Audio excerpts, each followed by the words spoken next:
there have been so many shows and films that have portrayed the drug world, but I think that we've never seen it done quite like this. And I was wondering why you think this is such a distinct story and these characters are so distinct. For me, I have to say Courtney, you know.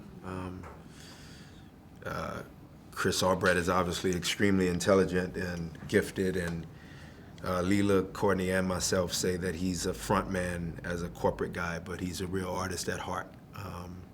He's a writer at heart, and so his sensibilities and tracking down, along with Curtis 50 Cent, and how brilliant he is, in tracking down a Courtney Kemp Agboh and then saying, this is the sort of blueprint, go for it. And for Courtney to create something like this, I mean, she's a Connecticut-bred, African-American young woman who's not necessarily from the hard parts of Connecticut, yet her father was from the hard parts of Connecticut, and so there's a range in her, you know, and when she first sat down and penned, these are the characters created. And I think what happens is, like, especially if you're a woman of color, you grow up with all being put in all these boxes that you don't necessarily fit into, right? And so what happens is you have this desire to, like, break those bonds and say, like, I'm not this or I'm not that. You can't label me like this. And then that eventually makes your way into your writing, and you don't do that to your characters either.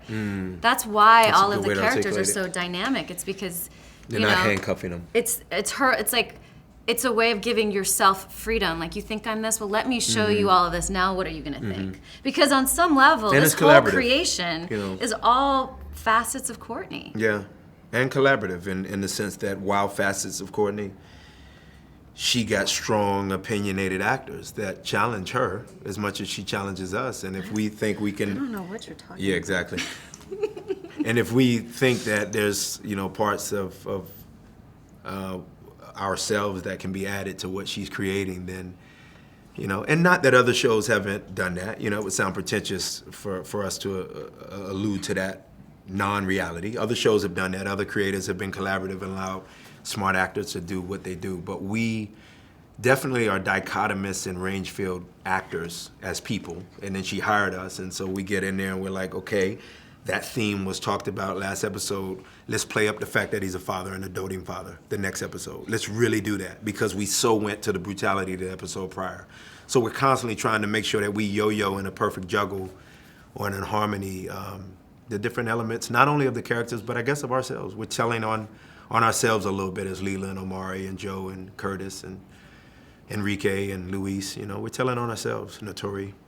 What's interesting is, as you said, Courtney didn't really have a lot of experience in this world or didn't know it too well, but used her relationship with 50, who knew that world and could sort of fill in the blanks for her. So I think it was a combination of, as you said, creating something out of frustration with Well, I wouldn't say out of frustration. It's just that you're not gonna stereotype your characters in the way maybe we all have growing up. Yeah, to go against the sort of one-dimensional portrayal. But I think, you know, from a male's perspective, I think it's a good, I thought it was well articulated what Lela said. I think it is frustration.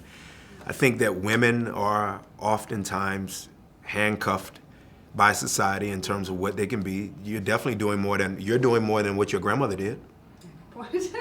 Lela's doing more than what her grandmother did. Now, the more doesn't mean better than what they did, but you're doing more in the sense that your platforms have a wider reach than grandma did. So Courtney is a woman who would be a victim of society frustratingly handcuffing women. And so for the breakage of, like, no, I want to do this, and I want to tell this story. I don't want to create a melodramatic show that would be created on paper by a woman. I want to do a show that people think would be created by a man. So when she approaches those characters, I think Lela's correct that she's not shackling the character to the page. She's allowing the actors to come in and go, let's fly with it in this way. And it allows viewers to go, I don't know if I've ever seen anything so real, so raw.